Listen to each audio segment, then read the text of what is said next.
Before we dive into the haunting case of Michael Ross, if you're ready to explore the darkest corners of true crime with me, help this channel grow.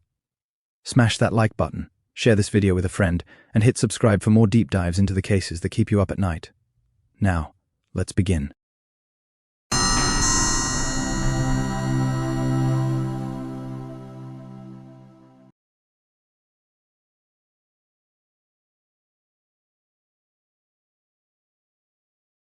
The story of Michael Bruce Ross begins not with a scream in the night, but with the quiet, unassuming rhythms of rural life. It begins in the postcard landscapes of eastern Connecticut in the 1960s, a place of rolling hills, dense woodlands, and small, tight-knit communities where everyone knew everyone else's business. It was in the town of Brooklyn, on a family-owned chicken farm, that Michael was born on July 26, 1959, to Pat and Phyllis Ross. From the outside, it was the picture of an American childhood: hard work on the land, fresh air, and family values. But the interior of the Ross home was a world away from this pastoral ideal. Pat Ross was a hard-working, quiet man, dedicated to providing for his family through the demanding, often grim work of poultry farming. Phyllis, however, was a figure of profound instability. She suffered from severe, untreated mental illness that manifested in violent mood swings and physical abuse. Michael and his sister would later recount a childhood punctuated by fear, of a mother who could fly into a rage without warning, for whom wooden spoons and other household items were not tools but instruments of punishment. The home was not a sanctuary, it was a place of unpredictable terror. The emotional landscape of the Ross household was one of constant anxiety, a minefield where the children learned to tread lightly. Compounding this, Phyllis allegedly abandoned the family for a period, an act of desertion that would have deeply scarred a young child's sense of security and self-worth. Later, during psychological evaluations, Michael would reveal an even more foundational trauma. He claimed that as a young child he was repeatedly sexually molested by a teenage uncle. This alleged abuse, occurring when he was most vulnerable, is cited by many forensic psychologists as a critical, catastrophic event that warped his psychosexual development. It created a dangerous and powerful link between sexuality, power, violation, and secrecy, a toxic blueprint that would fester in his mind for years. The bright, sensitive boy was learning, in the most horrific way, that intimacy was tied to violence, and that the people who were supposed to care for you could also be the source of your deepest pain. Yet amidst this domestic turmoil, a fierce and brilliant intellect was sparking to life. Michael was not just a good student, he was exceptional. Academics became his refuge, a world of order, logic, and predictable outcomes that stood in stark contrast to the chaos of home. He was a voracious reader, soaking up knowledge and demonstrating a particular aptitude for the sciences and complex systems. At Killingly High School, he was recognized as one of the brightest in his class, a young man with a future that stretched far beyond the borders of his small town. His teachers saw promise, his classmates saw a quiet, somewhat shy but undeniably smart peer. None could have glimpsed the internal torment, the dark fantasies that were beginning to take root in the shadowy corners of his mind. His academic prowess earned him what many in his position could only dream of: admission to the Ivy League. In 1977, Michael Ross left the chicken coops of Cornell University. It was a leap into a different world, one of intellectual ferment, sprawling campuses, and students from every conceivable background. He enrolled in the College of Agriculture and Life Sciences, majoring in agricultural economics, a practical extension of his rural upbringing. On the surface, he was the quintessential Cornell success story. The farm boy made good, using his intelligence and work ethic to climb the ladder of opportunity. But the change of scenery could not erase the scars etched into his psyche. The freedom and anonymity of college life, instead of liberating him, provided a petri dish for his pathologies to grow. The violent sexual fantasies that had likely begun in adolescence intensified, becoming more intrusive and compelling. He later described them as a compulsion, an unbearable pressure building inside him, a voice in his head that demanded satisfaction. He began to act them out. He started to stalk women on campus, deriving a thrill from the power and control it gave him. The line between fantasy and reality began to blur, then it vanished entirely. During his senior year, in 1981, he committed his first known act of sexual violence, raping a fellow student he would later refer to as Catherine in a campus dormitory. The act was a Rubicon crossed. The intellectual, the honor student, had become a predator. The guilt and horror he claimed to feel afterward were seemingly powerless against the greater force of his compulsions. He graduated from Cornell University with a degree in economics, a testament to his intellect and discipline. But the diploma he held in his hand was a lie. He was not a man embarking on a promising career, he was a ticking time bomb, and the countdown to atrocity had already begun.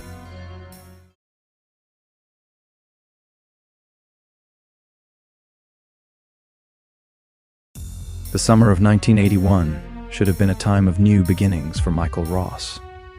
Instead, freed from the structure of academia and back in the familiar terrain of the Northeast, his descent accelerated. His first murder occurred just after graduation, on May 12, 1981, in Ithaca, New York. His victim was Jung Gok Tu, a 25-year-old Vietnamese graduate student at Cornell.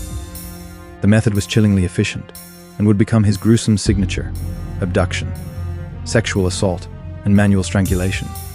The killing of Jung Gok Tu was not just the taking of a life, it was a gruesome experiment, and for Ross it was a success. The compulsion had been satisfied, the pressure released, but he now knew that murder was the ultimate fulfillment of his dark desires. He returned to Connecticut, taking a job as an insurance agent, a profession that placed him in a position of trust and gave him a legitimate reason to travel the very backroads he would soon terrorize. The calm, polite insurance man was the perfect camouflage for the monster within. Over the next 3 years, a grim pattern emerged across eastern Connecticut and nearby New York. Young women began to vanish, only to be found days or weeks later, their bodies discarded in wooded areas or left by the roadside. The list of victims is a heartbreaking roll call of stolen potential. Tammy Williams, a 17-year-old, disappeared on January 5, 1982, after leaving a dawn of Brooklyn, Connecticut. Her body was found the next day. Paula Pereira, a 16-year-old from New York, was abducted and murdered on April 2, 1982. Deborah Smith Taylor, a 23-year-old nurse, was killed on June 15, 1982, in Danielson, Connecticut.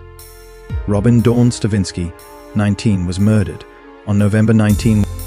With each murder, Ross's confidence grew. The killings were not random acts of frenzy, but the deliberate, planned actions of a man hunting his prey. He would cruise the roads looking for a young woman who was alone and vulnerable. He would use his unassuming appearance and polite demeanor to put them at ease before overpowering them. The act of strangulation was intimate and controlling, the final, ultimate expression of his power over his victims. The media connecting the dots of these similar crimes gave the unseen killer a name that would instill fear throughout the region: the Roadside Strangler. The terror reached its horrific apex in the spring of 1984. On Sunday, April 23rd, April Brunet were walking home along a road in Griswold, Connecticut, after spending the day at a local mall. They were childhood friends, their lives filled with the ordinary concerns of teenagers. Ross, hunting in his car, saw them. In a brazen and brutal act, he managed to abduct both girls simultaneously. He took them to a secluded area where he sexually assaulted April Brunet before strangling both girls to death. He then placed their small bodies in the trunk of his car and later dumped them in a shallow culvert. The double murder of 2 young girls sent a seismic wave of panic and grief through the state. The Roadside Strangler was not just a killer, he was a monster of unprecedented boldness and cruelty. The investigation, which had been persistent, now became a desperate, all-consuming manhunt. The end came less than 2 months later. On June 13, 1984, 17-year-old was abducted from a convenience store parking lot in Griswold, just miles from where April and Leslie were taken. This time, however, there was a critical break. A witness came forward who had seen a young woman matching Wendy's description getting into a light blue Toyota Celica. The witness provided a partial license plate number. The investigation, now a massive task force, zeroed in. The car was traced to Michael Bruce Ross of Jewett City, the 25-year-old insurance agent with no prior criminal record. He was polite first a visit. He was polite and cooperative, but the facade soon cracked. Confronted with the evidence and under the interrogation, he began to confess. He started with the murder of Wendy Barabeau, then over hours he detailed the others. He spoke with a chilling, matter-of-fact detachment, recounting the horrors he had inflicted as if reading from a ledger. He was precise, remembering dates, locations, and specific details. For the detectives, it was a staggering, horrifying monologue. The ghost had been given a name, a face, and a voice. The Roadside Strangler was in handcuffs. The reign of terror was over.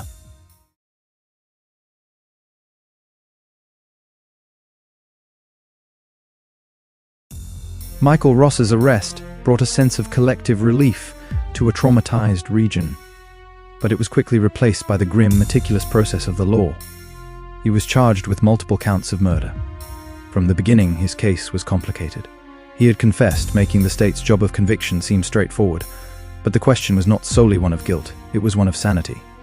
His defense team, facing a seemingly insurmountable task, settled on a single controversial strategy, a plea of not guilty by reason of insanity. To save him from the death penalty, they would have to prove that at the time of the crimes he suffered from a severe mental disease or defect that prevented him from understanding the wrongfulness of his actions. This meant putting Michael Ross's psyche on trial. The courtroom in 1987 became a stage for a battle of forensic psychiatrists. The defense experts diagnosed Ross with several severe paraphilias, most notably sexual sadism disorder. They argued that he was driven by overpowering compulsive sexual fantasies that involved the psychological and physical suffering of his victims.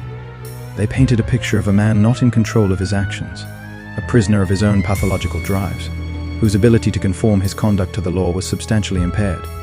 They linked his condition directly back to the abuse and instability of his childhood, presenting a narrative of a man who was, in a sense, made a monster by his past. The prosecution's experts, however, saw a very different man. They did not necessarily dispute the diagnosis of sexual sadism, but they vehemently disputed its legal implications. They argued that Ross was fully aware of the difference between right and wrong. They pointed to his actions, his careful selection of victims, his use of a ruse to abduct them, his efforts to avoid detection, his cleanup afterward, as evidence of a cunning, calculating criminal mind fully in control of his faculties. He knew the acts were illegal and morally wrong, they contended, but he chose to commit them anyway because he desired to. The most dramatic moment of the trial came when Ross himself took the stand against his lawyer's advice. For days, in a calm, flat monotone, he described his crimes in explicit, horrifying detail. He spoke of the compulsions, the stalking, the assaults, and the killings. The courtroom was frozen, the families of the victims forced to endure a verbal reenactment of their worst nightmares. Why did he do it? Some speculated it was a twisted form of exhibitionism. Others believed he was genuinely trying to prove his insanity to the jury by showcasing the grotesque nature of his thoughts.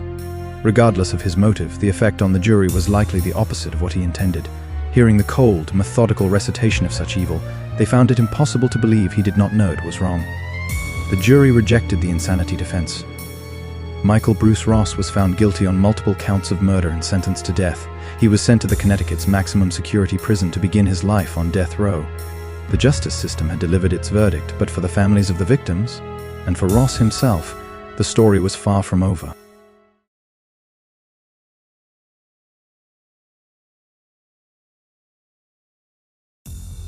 Death row is a unique kind of purgatory. It is a world of extreme isolation, regimented routine, and the constant looming shadow of state-sanctioned death. Inmates are cut off from the general population, their lives defined by the 8x10-foot cells they inhabit for 23 hours a day and the endless passage of time. This was the world Michael Ross entered in 1987. What happened over the next 17 years was a profound and, to many, perplexing transformation. The man who had been diagnosed as a sexual sadist and unrepentant killer began to change. He found religion to Roman Catholicism. He spoke of seeking God's forgiveness and of his deep, gnawing remorse for the pain he had caused. He became a prolific writer, penning letters to journalists, activists, and supporters in which he analyzed his own crimes, his psychology, and the moral implications of the death penalty with startling clarity and intelligence. He also sought to do good, or at least to be productive within the stark confines of his prison.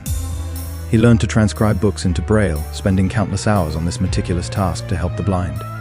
He mentored younger, troubled inmates, trying to steer them away from violence. He even sponsored a child in the Dominican Republic through a charitable program, sending a small portion of his prison wages to support her. He became a model prisoner, the very picture of rehabilitation. This transformation created a complex and controversial figure. To some, including several of his victims' family members, it was all a calculated act, a performance designed to garner sympathy and manipulate the system. They saw the polite, remorseful inmate as just another mask worn by the cunning predator. To others, including some who worked with him and corresponded with him, the change seemed genuine. They saw a man who was truly grappling with the enormity of his sins and trying in the only ways left to him to atone. For years, his legal team fought for him, filing the endless appeals that are part and parcel of the American death penalty process. They challenged the legality of his trial, the effectiveness of his counsel, the jury instructions. The slow grind of the courts meant that for nearly 2 decades, the families of his victims were repeatedly dragged back into the legal process, denied the finality they craved, and Michael Ross remained in his cell, the model inmate waiting. Then, in a move that stunned the legal community and the public, he decided to stop waiting. In 2004, Michael Ross announced that he would voluntarily waive his remaining appeals and accept his execution. He stated that his decision was motivated by one primary factor: the families of his victims. He said he could no longer, in good conscience, be the cause of their continued suffering. Every appeal, every hearing, every news article reopened their wounds. He declared that the least he could do, the only act of contrition left available to him, was to end the legal cycle and allow the state to carry out the sentence. "It is time to stop the pain," he said.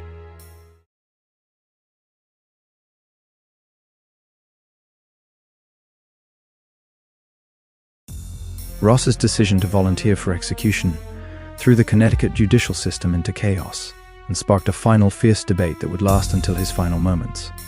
It was a legal and ethical quagmire. His own defense attorneys, who had fought for years to save his life, now found themselves in the bizarre position of arguing against their client's wishes. They were joined by his heartbroken father, Pat Ross, and a team of public defenders. Their argument was based on a controversial psychological concept known as death row syndrome, or death row phenomenon. They contended that the decades Ross had spent in extreme isolation, under the constant grinding stress of a death sentence, had broken his mind. They argued that he was suffering from a severe prison-induced depression that robbed him of his competence to make such a momentous decision.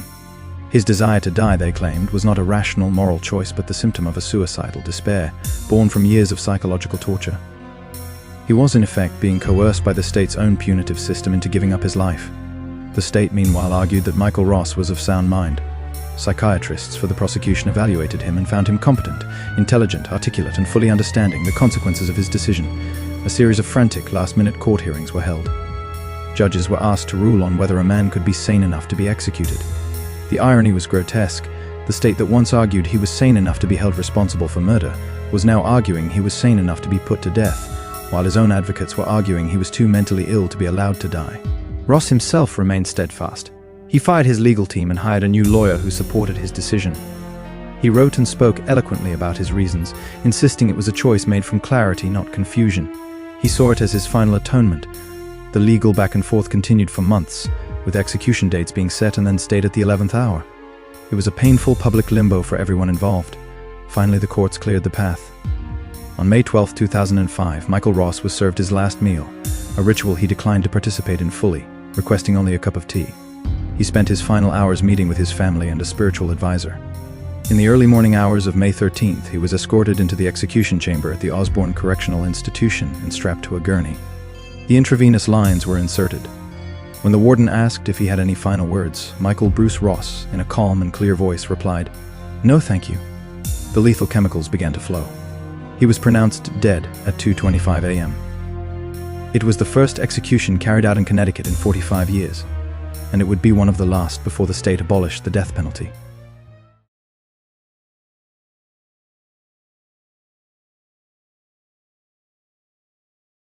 The execution of Michael Bruce Ross ended a life, but it did not end the questions his story provokes.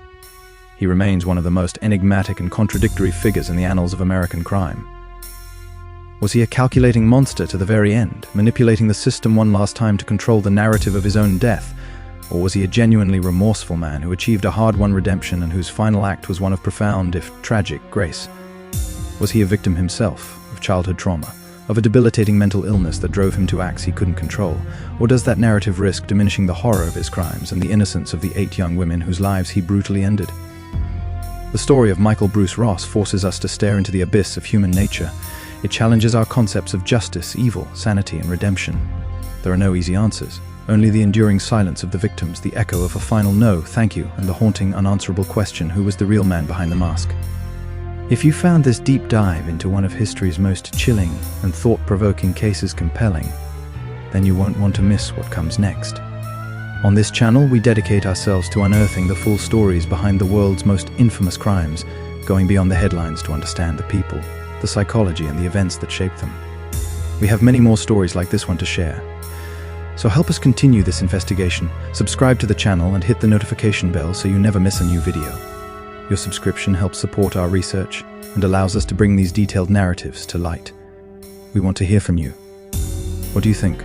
Was Michael Ross's final act one of genuine atonement, or was it the ultimate symptom of a broken man? Let us know your thoughts in the comments below. Thank you for watching. Until next time.